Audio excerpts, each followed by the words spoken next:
ಅತ್ಯಾಚಾರ ಮಾಡಿದವರು ಈಗ ನಮ್ಮ ಎದುರುಗಡೆ ರಾಜರೋಷವಾಗಿ ತಿರುಗ್ತಿದ್ದಾರೆ. ಅತ್ಯಾಚಾರ ಯಾರು ಮಾಡಿದ್ದಾರೆ ಅಂತ ಹೆಸರು ಎತ್ತಿದವರನ್ನು ಈಗ ಜೈಲಿಗೆ ಹಾಕುವ ಕೆಲಸ ನಡೀತಿದೆ ಇಲ್ಲಿ.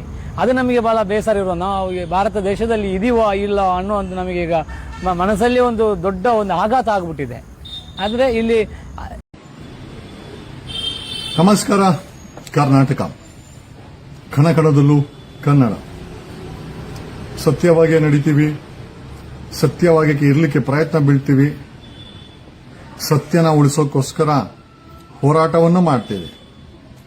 ಸತ್ಯ ಗೆಲ್ಲಬೇಕು, ಸತ್ಯ ನಂಬಿರೋರಿಗೆ ನೆಮ್ಮದಿ ಸಿಗಬೇಕು. ತಪ್ಪಾಗಿದ್ರೆ ಅವನು ಭಾರತದಲ್ಲಿ ಎಷ್ಟೇ ಪವರ್ಫುಲ್ ವ್ಯಕ್ತಿ ಆಗಿದ್ರೂ ಸಹ ಅವನಿಗೆ ನ್ಯಾಯ ಶಿಕ್ಷೆ ಕೊಡಬೇಕು. ಶಿಕ್ಷೆ ಕೊಡಬೇಕು ಅಂತಂದ್ರೆ ಪೊಲೀಸರು ಸರಿಯಾದ ರೀತಿಯಲ್ಲಿ ಕೆಲಸ ಮಾಡಬೇಕು. ಇವತ್ತಿನ ಕರ್ನಾಟಕ ಪೊಲೀಸ್ ಅವರು ನಿಜವಾಗ್ಲೂ ಸತ್ಯವನ್ನ ನ್ಯಾಯ ಕೊಡೋಕ್ಕೋಸ್ಕರ, ಸತ್ಯವನ್ನ ಉಳಿಸೋಕ್ಕೋಸ್ಕರ ಕೆಲಸ ಮಾಡ್ತಾ ಇದ್ದಾರಾ ಅಥವಾ ತಮ್ಮ ಜೇಬನ್ನ, ತಮ್ಮ ಜೀವನವನ್ನ ಹಣದಲ್ಲಿ ತುಂಬಿಸಿಕೊಳ್ಳಲು ಕೆಲಸ ಮಾಡ್ತಾ ಇದ್ದಾರಾ? ಇದು ಸಾರ್ವಜನಿಕ ವಲಯದಲ್ಲಿ ಕಾಡುತ್ತಿರುವ ಬಹುದೊಡ್ಡ ಪ್ರಶ್ನೆ. ಇವತ್ತಿನ ಸಮಾಜದಲ್ಲಿ ಜನರಿಗೆ ಏನೂ ಕೇಳಕ್ಕಾಗ್ತಾ ಇಲ್ಲ. ಬೆಲೆ ಏರಿಕೆ ಆಗ್ತಾ ಇದೆ, ಒಂದ್ ಕಡೆ ನ್ಯಾಯ ಸಿಗ್ತಾ ಇಲ್ಲ, ರಸ್ತೆಗಳು. And coming straight to point, ಇವತ್ತು ಧರ್ಮಸ್ಥಳದ ಎಸ್ಐಟಿ ಧರ್ಮಸ್ಥಳ, ಇಂದು ಎಸ್ಐಟಿ ಧರ್ಮಸ್ಥಳ ಅಧಿಕಾರಿಗಳೇನಿದ್ದಾರೆ ಅವರ ವಿರುದ್ಧ ಕರ್ನಾಟಕ ಲೋಕಾಯುಕ್ತದಲ್ಲಿ ಭ್ರಷ್ಟಾಚಾರ ವಿರೋಧ ಕಾಯ್ದೆ ಅಡಿ dereliction of duties, omission, commission ಎಲ್ಲ ಸೇರಿ ಅವರುಗಳ ವಿರುದ್ಧ ಎಸ್ಐಟಿ ಮುಖ್ಯಸ್ಥರಾದಂಥ ಮೊಹಂತಿ, ಎಸ್ಐಟಿನಲ್ಲಿ ಕೆಲಸ ಮಾಡ್ತಾರಂತ ಮಂಜುನಾಥ್ ಗೌಡ, ಎಸ್ಐಟಿನಲ್ಲಿರುವಂತ ಸೈಮನ್ ಮತ್ತೆ ಇತರೆ ಯಾರ್ಯಾರು ನ್ಯಾಯಯುತವಾಗಿ ತನಿಖೆ ಮಾಡದೆ ಭ್ರಷ್ಟ ರಾಜಕಾರಣಿಗಳ ಆದೇಶಕ್ಕೆ ತಲೆಬಾಗಿ ಈ ಎಸ್ಐಟಿಯನ್ನ ಕೊಲೆಗಾರರ ರಕ್ಷಣೆಗೆ ಧ್ವನಿ ಎತ್ತುವವರ ವಿರುದ್ಧ ಯಾವುದನ್ನು ಬಳಸ್ತಾ ಇದ್ರು. ಸೊ ಸರ್ಕಮ್ಸ್ಟೆನ್ಷಿಯಲಿ ಕಳೆದ 70 ದಿವಸಗಳಲ್ಲಿ ನಮ್ಮ ಟೀಮ್ ಸಾಕಷ್ಟು ದಾಖಲೆಗಳನ್ನ ಎಸ್ಐಟಿ ಸರಿಯಾಗಿ ಕೆಲಸ ಮಾಡ್ತಾ ಇದೆಯಾ, ಎಸ್ಐಟಿ ಏನಾದರೂ ಆಮಿಷಗಳಿಗೆ ಬಲಿಯಾಗಿದೆಯಾ, ಎಸ್ಐಟಿಲಿ ಯಾವ ಅಧಿಕಾರಿ ಕೊಲೆಗಾರರ ಸಂಪರ್ಕದಲ್ಲಿದ್ದಾರೆ, ಸರ್ಕಾರದ ಸಂಪರ್ಕದಲ್ಲಿದ್ದಾರೆ, ಸ್ವತಂತ್ರವಾಗಿ ತನಿಖೆ ನಡೀತಾ ಇದೆಯಾ ಅಥವಾ ಅತಂತ್ರವಾಗಿ ಇದನ್ನ ಮುಚ್ಚಾಕಿ ಧ್ವನಿ ಎತ್ತೋರನ್ನ ಜೈಲಿಗೆ ಕಳಿಸುವಂತ ಕೆಲಸ ಮಾಡ್ತಾ ಇದೆಯಾ ಅಂತ ಒಂದು ಮೈಕ್ರೋ ಲೆವೆಲ್ ಅಬ್ಸರ್ವೇಷನ್ ಅನ್ನ ನಮ್ಮ ಟೀಮ್ ಮಾಡ್ತಾ ಇತ್ತು. ಅದರ ಅಂಗವಾಗಿನೇ ಇವತ್ತು ನಾವು ಎಸ್ಐಟಿ ಅಧಿಕಾರಿಗಳ ವಿರುದ್ಧ, ಇಟ್ಸ್ ನಾಟ್ ಓನ್ಲಿ ಎಸ್ಐಟಿ ಅಧಿಕಾರಿಗಳು, ಕರ್ನಾಟಕದಲ್ಲಿ ನನಗೆ ಮೋಹನ್ ಬೆಳಗಾವಿಯಿಂದ ಅವರು ಧರ್ಮಸ್ಥಳಕ್ಕೆ ಹೋಗಿದ್ರಂತೆ.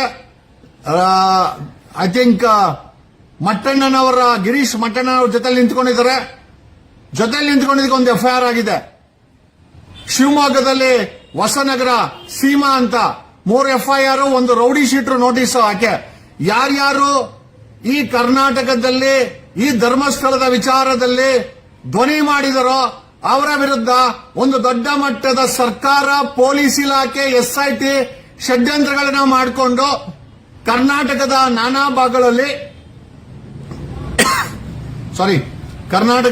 ಭಾಗಗಳಲ್ಲಿ ಸುಳ್ಳು ಎಫ್ಐಆರ್ಗಳು, ಗಡೀಪಾರ್ಗಳು, ರೌಡಿ ಶೀಟರ್ಗಳು ಇವುಗಳನ್ನ ಯಾರ್ಯಾರು ಧ್ವನಿ ಮಾಡ್ತಾರೋ ಅವರ ವಿರುದ್ಧ ಸುಳ್ಳು ಎಫ್ಐಆರ್ಗಳು. ಈಗ ನಮ್ಮ ವಿರುದ್ಧನೇ ಒಟ್ಟು 6 ಎಫ್ಐಆರ್ ಅನ್ನ ಕರ್ನಾಟಕದ ಪೊಲೀಸರು ಕಳೆದ ಧರ್ಮಸ್ಥಳದ ವಿಚಾರದ ಮೇಲೆ 6 ಎಫ್ಐಆರ್ ಮಾಡಿದ್ದಾರೆ. ದ ಬಿಗ್ಗೆಸ್ಟ್ ಕ್ವಶನ್ ಏನು ಅಂತಂದ್ರೆ, ಯಾರನ್ನ ಅರೆಸ್ಟ್ ಮಾಡಬೇಕಾಗಿತ್ತು, ಯಾರನ್ನ ಎತ್ತಾಕೊಂಡ್ಬರ್ಬೇಕಾಗಿತ್ತು, ಯಾವ ಕೊಲೆಗಳಿಗೆ ನ್ಯಾಯ ಕೊಡಬೇಕಾಗಿತ್ತು, ಆ ಕೊಲೆಗಳನ್ನ ಬಿಟ್ಟು ಈಗ ಯಾರು ಧ್ವನಿ ಮಾಡ್ತಾರೆ ಅವರ ವಿರುದ್ಧ ಸುಳ್ಳು ಎಫ್ಐಆರ್ ಗಳನ್ನ ದಾಖಲಿಸುತ್ತಿರುವ ಕರ್ನಾಟಕ ಪೊಲೀಸ್, ಆಮೇಲೆ ಎಂಟೈರ್ ತನಿಖೆಯ ದಿಕ್ಕನ್ನು ತಪ್ಪಿಸಿರುವ ಎಸ್ಐಟಿನಲ್ಲಿ ನೀವು ಅಂದುಕೊಂಡಂಗೆ ಬರೀ ತನಿಖೆ ಅಂತಲ್ಲ, ಒಂದು ದೊಡ್ಡ ಮಟ್ಟದ ಷಡ್ಯಂತ್ರದ ಭಾಗವಾಗಿ ಎಸ್ಐಟಿ ರಚನೆ ಆಗಿದೆ. ಇವತ್ತಿನ ದೂರು ಎಸ್ಐಟಿ ಅಧಿಕಾರಿಗಳ ವಿರುದ್ಧ, ಬೆಳ್ತಂಗಡಿ ಇನ್ಸ್ಪೆಕ್ಟರ್ ವಿರುದ್ಧ,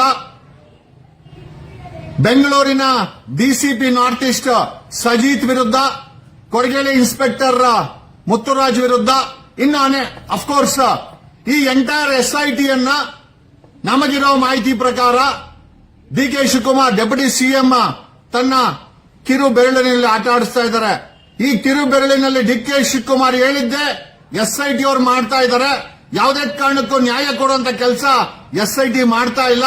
ಹಾಗಾಗಿ ಇವತ್ತಿನ ದೂರಿನಲ್ಲಿ ಡೆಪ್ಯೂಟಿ ಸಿಎಂ ಡಿಕೆ ಶಿವಕುಮಾರ್ ಹೆಸರನ್ನು ನಮೂದಿಸಿ ಭ್ರಷ್ಟಾಚಾರದ ಕಾಯ್ದೆ ಅಡಿ ಎಸ್ಐಟಿಯನ್ನ ಸ್ವತಂತ್ರವಾಗಿ ಬಿಡದೆ ಅದನ್ನು ದಿಕ್ಕು ತಪ್ಪಿಸುವ ಷಡ್ಯಂತ್ರಕ್ಕೆ ಈ ಡೆಪ್ಯೂಟಿ ಸಿಎಂ ಡಿಕೆ ಶಿವಕುಮಾರ್ ಮತ್ತು ತಂಡ ಮಾಡ್ತಾ ಇರೋದ್ರಿಂದ ಅವರ ವಿರುದ್ಧನೂ ಇವತ್ತು ಕರ್ನಾಟಕ ಲೋಕಾಯುಕ್ತದಲ್ಲಿ ಈ ಥಿಂಗ್ಸ್ ಈಸ್ ಅ ಕಿಂಗ್. ಈ ಕರ್ನಾಟಕದಲ್ಲಿ ಓಟು ಮತ ಭಿಕ್ಷೆ ತಗೊಂಡಂತ ಡಿಕೆ ಶಿವಕುಮಾರ್ ಈ ಕರ್ನಾಟಕದಲ್ಲಿ ಕನ್ನಡಿಗರು ಕೊಟ್ಟಂತ ನಂಬಿಕೆಯ ಓಟು ಆಸ್ಥಾನದಿಂದ ಬೆಳೆದಂತ ಡಿಕೆ ಶಿವಕುಮಾರ್ ಫ್ರಮ್ 20 ರೂಪಾಯಿ ಪೆಟ್ರೋಲ್ ಇಂದ 1400 ಕೋಟಿ ಡಿಕ್ಲೇರ್ ಮಾಡಿರೋ ಡಿಕೆ ಶಿವಕುಮಾರ್ ಈ ಎಸ್ಐಟಿ ಧರ್ಮಸ್ಥಳವನ್ನ ತನ್ನ ತೋಳ್ ಬೇಳಿನಲ್ಲಿ ಜಸ್ಟ್ ಒನ್ ಫಿಂಗರ್ ಅಲ್ಲಿ ಆಟ ಆಡಿಸ್ತಾ ಇದ್ದಾರೆ. ಅವ್ರು ಹೇಳ್ದಂಗೆ ಎಸ್ಐಟಿ ನಡೀತಾ ಇದೆ ಅಂತಂದ್ರೆ ಇದು ಆಶ್ಚರ್ಯ ಪಡಬೇಕಾ? ಇದು ಆಶ್ಚರ್ಯ ಪಡಬೇಕಾದಂತ ವಿಚಾರ ಎಲ್ಲರಿಗೂ ಗೊತ್ತಿದೆ. ಇವತ್ತು ಮೋಹನ್ ಬುಗಾಡೆ ಅಂತ ಆ ಗಿರೀಶ್ ಮಟ್ಟಣ್ಣ ಅವ್ರ ಜೊತೆ ನಿಂತ್ಕೊಂಡು ಮಾತಾಡಿದಷ್ಟೇ ಆತನ ಮೇಲೆ ಒಂದು ಎಫ್ಐಆರ್. Is from Belgaum. ಮತ್ತೆ ಬೆಳಗಾಂಗೆ ಹೋಗಿ ಇವತ್ತು ನನಗೆ ಫೋನ್ ಮಾಡಿದ್ದಾರೆ, ಸರ್ ಹೈಕೋರ್ಟ್ಗೆ ಮೂವ್ ಮಾಡಬೇಕು ಸ್ಕ್ವಾಶ್ ಅಂತ. ಒಬ್ಬ ಗಿರೀಶ್ ಮಟ್ಟಣ್ಣನವ್ರ ಜೊತೆ ನಿಂತ್ಕೊಂಡ್ರೆ ಸುಮ್ಮನೆ ಬೆಳ್ತಂಗಡಿ ಪೊಲೀಸರು ಒಂದು ಎಫ್ಐಆರ್ ಹಾಕ್ತಾರ ಅಂತಂದ್ರೆ ಯಾವ ಮಟ್ಟಕ್ಕೆ ಬೆಳ್ತಂಗಡಿ ಪೊಲೀಸರಾಗಿರ್ಬೋದು ಕೊಲೆಗಾರರಿಗೆ ಸಪೋರ್ಟ್ ಮಾಡ್ತಾ ಇದ್ದಾರೆ. ಎಸ್ಐಟಿ ತನಿಖೆ ನಿಜವಾಗ್ಲೂ ನ್ಯಾಯಯುತವಾಗಿದೆಯಾ ಅಥವಾ ಅಲ್ಲಿ ಧ್ವನಿ ಮಾಡಿರೋರ್ನ ಫಿಕ್ಸ್ ಮಾಡಕ್ಕೆ ಮಾಡ್ತಾ ಇದೆಯಾ? ಕರ್ನಾಟಕ 7 ಕೋಟಿ ಕನ್ನಡಿಗರಿಗೆ ಬಿಟ್ಟಂತ ವಿಚಾರ. Today we have filed a complaint, A legal complaint against SIT ಮುಖ್ಯಸ್ಥ ಮೊಹಂತಿ, ಡಿವೈಎಸ್ಪಿ ಮಂಜುನಾಥ್ ಗೌಡ, ಸೈಮನ್ ಇತರರು, ಬೆಳ್ತಂಗಡಿ ಇನ್ಸ್ಪೆಕ್ಟರ್. ಯಾಕೆಂತಂದ್ರೆ ಅಲ್ಲಿ ನಡೀತಿರುವ ಎಂಟೈರ್ ತನಿಖೆಯನ್ನ ಹೆದರಿಸಿ ಬೆದರಿಸಿ ಆಮೇಲೆ ಇವರುಗಳು ನ್ಯಾಯಯುತವಾಗಿ ತನಿಖೆ ಮಾಡ್ತಾ ಇದ್ದಾರ ಅಥವಾ ಯಾವ್ದಾದ್ರೂ ಆಮಿಷಗಳಿಗೆ ಒಳಗಾಗಿ ಎಂಟೈರ್ ತನಿಖೆಯ ದಿಕ್ಕನ್ನ ತಪ್ಪಿಸ್ತಾ ಇದ್ದಾರ, ಅಮಾಯಕರುಗಳ ಮೇಲೆ ಎಫ್ಐಆರ್ ಗಳನ್ನ ಹಾಕ್ತಾ ಇದ್ದಾರ. We are taking Belthangady inspector service record ಅನ್ನ ನಮ್ಮ ಟೀಮ್ ಆಕ್ಸೆಸ್ ಮಾಡಿದೆ. ಬೆಂಗಳೂರು ಕೊಡಗೇಲಿ ಇನ್ಸ್ಪೆಕ್ಟರ್ ಮುತ್ತುರಾಜ್ ಸರ್ವಿಸ್ ರೆಕಾರ್ಡ್ ಅನ್ನು ಆಕ್ಸೆಸ್ ಮಾಡಿದೆ. We are accessing them. ಅವರು ಸರ್ವಿಸ್ ರೆಕಾರ್ಡ್ ಅಲ್ಲಿ ಕೊಟ್ಟಿರುವಂತಹ ಡಿಕ್ಲರೇಷನ್ಸ್ ಆಗಿರಬಹುದು, ಅವರು ನಿಜವಾಗೂ ಮಾಡಿರುವ ಸಂಪಾದನೆ ಅಕ್ರಮಗಳಿಗಾಗಿರ್ಬೋದು, ವಿ ಆರ್ ಇನ್ವೆಸ್ಟಿಗೇಟಿಂಗ್. ಬೆಂಗಳೂರಿನ ಡಿಸಿಪಿ ನಾರ್ತ್ ಈಸ್ಟ್ ಸಜಿತ್ ಆಗಿರ್ಬೋದು, ಎಸ್ಐಟಿ ಮುಖ್ಯಸ್ಥ ಆಗಿರ್ಬೋದು, ಮಂಜುನಾಥ್ ಗೌಡ ಆಗಿರ್ಬೋದು, ಡಿವೈಎಸ್ಪಿ, ಎಸ್ಐಟಿನಲ್ಲಿ ಸೈಮನ್ ಆಗಿರ್ಬೋದು, ಇನ್ನು ಇತರರು ನಿಜವಾಗಲೂ ನ್ಯಾಯಯುತವಾಗಿ ತನಿಖೆ ಮಾಡ್ತಾ ಇದ್ದಾರ ಅಥವಾ ಈ ಎಸ್ಐಟಿಯನ್ನ ದುರ್ಬಳಕೆ ಮಾಡಿಕೊಂಡು ಅಮಾಯಕರ ವಿರುದ್ಧ ಕೇಸುಗಳನ್ನು ಹಾಕಿ ಕೊಲೆಗಾರರಿಗೆ ಕ್ಲೀನ್ ಚಿಟ್ ಕೊಡ್ತಾ ಇದ್ದಾರ? We are investigating and we will come out. ಸತ್ಯವನ್ನ ಹೊರಗಡೆ ತಗೊಂಡ್ಬರ್ತೀವಿ. So that's the reason. ಆಮೇಲೆ ನಮ್ಮ ಬಳಿ 11 ಸಾಕ್ಷ್ಯಗಳಿದೆ. ವಿ ಅಗೇನ್ಸ್ಟ್ ಧರ್ಮಸ್ಥಳ ಕಿಲ್ಲಿಂಗ್ ಅಲ್ಲಿ 11 ಜೀವಂತ ಸಾಕ್ಷಿ ಇದೆ. ಆದರೆ ಅವರು ಎಸ್ಐಟಿ ಮುಂದೆ ಬರಕ್ಕೆ ಭಯ ಬೀಳ್ತಾ ಇದ್ದಾರೆ. ಕಾರಣ ಯಾಕೆ ಅಂತಂದ್ರೆ ಯಾವ ಭೀಮನನ್ನ ಬಳಸಿ ಎಫ್ಐಆರ್ ಆಯ್ತೋ ಅದೇ ಭೀಮನನ್ನ ದುರ್ಬಳಕೆ ಮಾಡಿಕೊಂಡು ಎಸ್ಐಟಿ ಅವರು 2-3 ಬಾರಿ ಅವನನ್ನ ಎದುರಿಸಿ ಬೆದರಿಸಿ ಸ್ಟೇಟ್ಮೆಂಟ್ಗಳನ್ನ ತಗೊಂಡು ಎಂಟೈರ್ ತನಿಖೆಯನ್ನ ಮಣ್ಣು ಮಾಡಿದ್ದಾರೆ ಅಂತ ಹೇಳಿದ್ರೆ ನಿಜವಾಗ್ಲೂ ನಂಬಲೇಬೇಕಾದಂತಹ ವಿಚಾರ. ಹಾಗಾಗಿ ಎಸ್ಐಟಿ ಏನೇ ಮಾಡಲಿ there are lot of evidence. ಆಮೇಲೆ ಎಸ್ಐಟಿಯ ವಿರುದ್ಧ ವಿ ಹ್ಯಾವ್ ಟೋಲ್ಡ್ ದೆಮ್. ಯಾವ ಸುಪ್ರೀಂ ಕೋರ್ಟ್ ಹೇಳ್ತೋ ಪ್ರತಿಯೊಂದು ಪೊಲೀಸ್ ಸ್ಟೇಷನ್ ಸಿಸಿಟಿವಿ ಹಾಕ್ಬೇಕು ಅಂತ. ಬೆಳ್ತಂಗಡಿ ಪೊಲೀಸ್ ಸ್ಟೇಷನ್ ನಾನು ಹೋಗಿದ್ದೆ, ಅಲ್ಲಿ ಸಿಸಿಟಿವಿ ಇಲ್ಲ. ಎಸ್ಐಟಿ ತನಿಖೆ ಮಾಡ್ತಾರೋ ಆ ಎಸ್ಐಟಿ ಆಫೀಸ್ ಅಲ್ಲಿ ಸಿಸಿಟಿವಿ ಇಲ್ಲ. SIT ತನಿಖಾಧಿಕಾರಿಗಳು ತನಿಖೆ ಮಾಡ್ಬೇಕಾದ್ರೆ ಹ್ಯಾಂಡ್ ಗ್ಲೌಸ್ ಅನ್ನ ಬಳಸಬೇಕಾಗಿತ್ತು. ಯಾಕೆ ಅಂತಂದ್ರೆ ಇವರ ಫಿಂಗರ್ ಪ್ರಿಂಟ್ಗಳು ಅದ್ರ ಮೇಲೆ ಬರಬಾರ್ದು ಅಂತ ಯಾರು ಕೂಡ ಹ್ಯಾಂಡ್ ಗ್ಲೌಸ್ ಬಳಸಿಲ್ಲ. ಫಾರೆನ್ಸಿಕ್ ಅವರು ಅಲ್ಲಿಗೆ ನಮಗೆ ಕಾಣಿಸ್ಲಿಲ್ಲ. ಯಾವ SIT ಪೊಲೀಸರಾಗಿರ್ಬೋದು, ಬೆಳ್ತಂಗಡಿ ಪೊಲೀಸರಾಗಿರ್ಬೋದು, ಧರ್ಮಸ್ಥಳ ಪೊಲೀಸರಾಗಿರ್ಬೋದು ಬಾಡಿ ಕ್ಯಾಮ್ರಾ ಹಾಕೊಂಡು ಕೆಲಸ ಮಾಡಲ್ಲ, CCTVಗಳು ಕೆಲಸ ಮಾಡಲ್ಲ. ಸುಪ್ರೀಂ ಕೋರ್ಟಿನ ಆದೇಶ ಇದ್ರೂ ಕೂಡ ಯಾವುದೇ ಪಾರದರ್ಶಕತೆಯನ್ನ Dharmasthala police, Belthangady police, SIT ಕಾಯ್ದುಕೊಂಡಿಲ್ಲ. ವಾಕಿ ಟಾಕಿಗಳು 4-5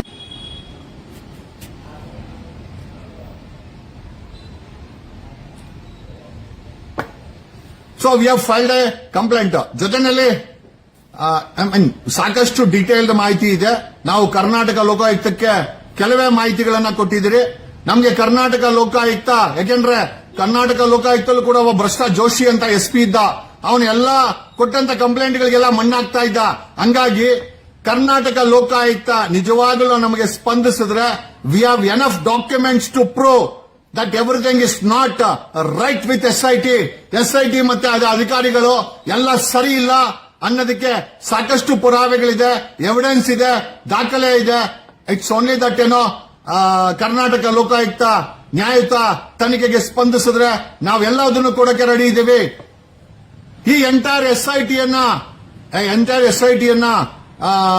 ತನ್ನ ತೋಳ್ಬೇಳಲ್ಲಿ ಆಡಿಸ್ತಾ ಇರೋದು DK ಶಿವಕುಮಾರ್. ಜೊತೆನಲ್ಲಿ ಇವತ್ತು ಬೆಂಗಳೂರಲ್ಲಿ ಬಿದ್ದಿರೋ ಗುಂಡಿಗಳ ಬಗ್ಗೆ, ಕಳಪೆ ಕಾಮಗಾರಿ ಬಗ್ಗೆ, ನಾನು ರಸ್ತೆನಲ್ಲಿ ಗುಂಡಿ ಅಂದ್ರೆ ಮೈಯೆಲ್ಲ ನನಗೂ ಕೂಡ ಒಂದು ರೀತಿ ಬೇಜಾರಾಗುತ್ತೆ, ಸ್ವಲ್ಪ ದುಃಖನೂ ಆಗುತ್ತೆ. ಕಾರಣ ಯಾಕೆ ಅಂತಂದ್ರೆ 2005ರಲ್ಲಿ ನಮ್ಮ ತಂದೆಗೆ ಹಾರ್ಟ್ ಅಟ್ಯಾಕ್ ಆಗಿತ್ತು.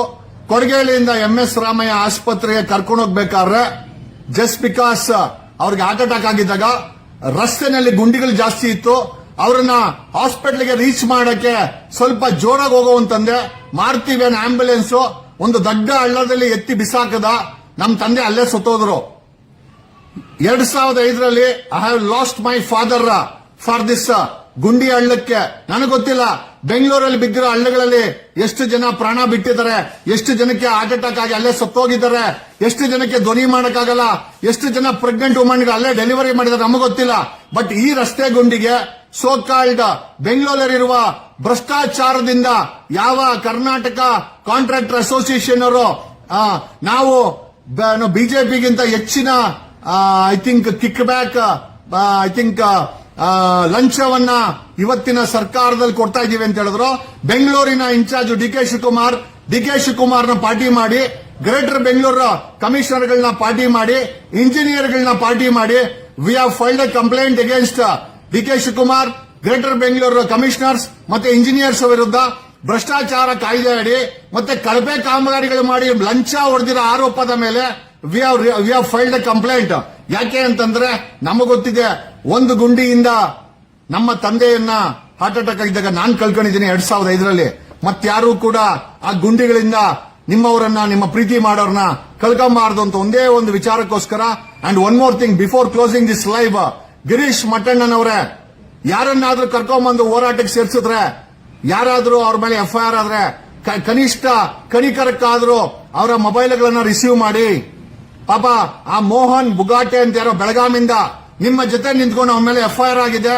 ಅವನು ಆ ವ್ಯಕ್ತಿ ಸತತವಾಗಿ ನಿಮ್ಮನ್ನ ಕಾಂಟ್ಯಾಕ್ಟ್ ಮಾಡಕ್ಕೆ ಟ್ರೈ ಮಾಡ್ತಾ ಇದ್ದಾನೆ, ನೀವು ಕಾಲ್ ರಿಸೀವ್ ಮಾಡ್ತಾ ಇಲ್ಲ. ಹೋರಾಟ ಅಂತಂದ್ರೆ ಬಚ್ಚಿಕೊಳ್ಳೋದು ಒಂದೇ ಅಂತಲ್ಲ, ಹೋರಾಟ ಮಾಡೋದು ಒಂದೇ ಅಂತಲ್ಲ. ನಮ್ಮ ಜೊತೆ ನಿಂತ್ಕೊಂಡು ಯಾರಿಗಾದ್ರೂ ತೊಂದರೆ ಆಗಿದ್ರೆ ಅವರನ್ನ ರಕ್ಷಿಸಬೇಕಾದ್ದು ಕೂಡ ಹೋರಾಟದ ಒಂದು ನಿಯಮ. ಅದನ್ನ ದಯಮಾಡಿ ಗಿರೀಶ್ ಮಟ್ಟಣ್ಣನವರೇ ದಯಮಾಡಿ ಪಾಲನೆ ಮಾಡಿ. ಹೋರಾಟ ಅಂತಂದ್ರೆ ಯಾರನ್ನೋ ಶಿಕ್ಷಾಕಿ, ಯಾರನ್ನೋ ಅವಾಯ್ಡ್ ಮಾಡಿ ಅದು ಹೋರಾಟ ಅಲ್ಲ. ನಿಮ್ಮ ಈ ಒಂದು ಧರ್ಮಸ್ಥಳ ಹೋರಾಟಕ್ಕೆ ಜನ ಬರ್ತಾರೆ ಅಂತಂದ್ರೆ ಅವ್ರಿಗೇನೋ ತೊಂದರೆ ಆದಾಗ ಅಟ್ಲೀಸ್ಟ್ ಅವ್ರನ್ನ ಫೋನ್ ಕಾಲ್ ಅನ್ನಾದ್ರೂ ರಿಸೀವ್ ಮಾಡಬೇಕು ತಾವು ಅಂತ ಹೇಳುತ್ತಾ. And today the same person called me asking for A help in the high court. ನಾನು ಹೇಳಿದ್ದೀನಿ ಅವ್ರಿಗೆ, ನಮ್ ಸೀನಿಯರ್ ಹತ್ರ ಮಾತಾಡಿ ವಿ ವಿಲ್ ಹೆಲ್ಪ್ ಔಟ್ ಅಂತ. ಬಟ್ ಪ್ರಶ್ನೆ ಏನಪ್ಪಾ ಅಂತಂದ್ರೆ, ಈ ರೀತಿ ಕರ್ನಾಟಕದ ಮೂಲೆ ಮೂಲೆಯಲ್ಲಿ ಧ್ವನಿ ಮಾಡೋರ ವಿರುದ್ಧ ಕರ್ನಾಟಕದ ಪೊಲೀಸ್, SIT ಮತ್ತೆ DK ಶಿವಕುಮಾರ್, ನೇರವಾಗಿ ಹೇಳ್ತೀನಿ, DK ಶಿವಕುಮಾರ್ ಒಂದು ಮಟ್ಟದ ದೊಡ್ಡ ಷಡ್ಯಂತ್ರವನ್ನ ಮಾಡಿ ಧ್ವನಿ ಮಾಡೋರ ವಿರುದ್ಧ ಸುಳ್ಳು ಕೇಸುಗಳು, ರೌಡಿ ಶೀಟರ್ಲಿ ಆ ಹೊಸನಗರದ ಸೀಮಾ ಅಂತೆ ಒಬ್ಬ ಹೆಣ್ಣು ಮಗಳ ಮೇಲೆ ರೌಡಿ ಶೀಟ್ ಓಪನ್ ಮಾಡ್ತೀವಿ ಅಂತ ನೋಟಿಸ್ ಕೊಟ್ಟಿದ್ದಾರೆ. ಯಾವ ಜಾಗದಲ್ಲಿ ಮಂಜುನಾಥ್ ಗೌಡ ಕೆಲಸ ಮಾಡಿದ್ನೋ ಅದೇ ಜಾಗದಲ್ಲಿ ಒಬ್ಬ ಹೆಣ್ಣು ಮಗಳು ಒಂದಷ್ಟು ಫೇಸ್ಬುಕ್ ಅಲ್ಲಿ ಬರ್ದಿದ್ದಕ್ಕೆ ಆಕೆ ಮೇಲೆ ಸುಳ್ಳು ಕೇಸ್ ಹಾಕಿ ರೌಡಿ ಶೀಟ್ ಓಪನ್ ಮಾಡಕ್ಕೆ ಒಂದು ಷಡ್ಯಂತ್ರಗಳನ್ನ ಮಾಡಿದ್ದಾರೆ. ನನ್ನ ಮೇಲೆ ಕರ್ನಾಟಕದ ಪೊಲೀಸರು ಧರ್ಮಸ್ಥಳದ ವಿಚಾರದಲ್ಲಿ 6 FIR ಮಾಡಿದ್ರು. 6 ಕೂಡ ಹೈಕೋರ್ಟ್ ಅಲ್ಲಿ ಹಾಕಿದೀವಿ. ನೀವ್ ಯಾರು ದೊಡ್ಡವರೇನಲ್ಲ, ನೀವು FIR ಮಾಡಿದಕ್ಕೆ ದೊಡ್ಡವರೇನಲ್ಲ, ಅದೇನು ಊರ್ಜಿತನೂ ಅಲ್ಲ. ಅದನ್ನ ಪ್ರಶ್ನೆ ಮಾಡಕ್ಕೆ ಹೈಕೋರ್ಟ್ ಇದೆ, ಸುಪ್ರೀಂ ಕೋರ್ಟ್ ಇದೆ. ಖಂಡಿತವಾಗಿ ನಾವೆಲ್ಲ ಪ್ರಶ್ನೆ ಮಾಡ್ತೀವಿ.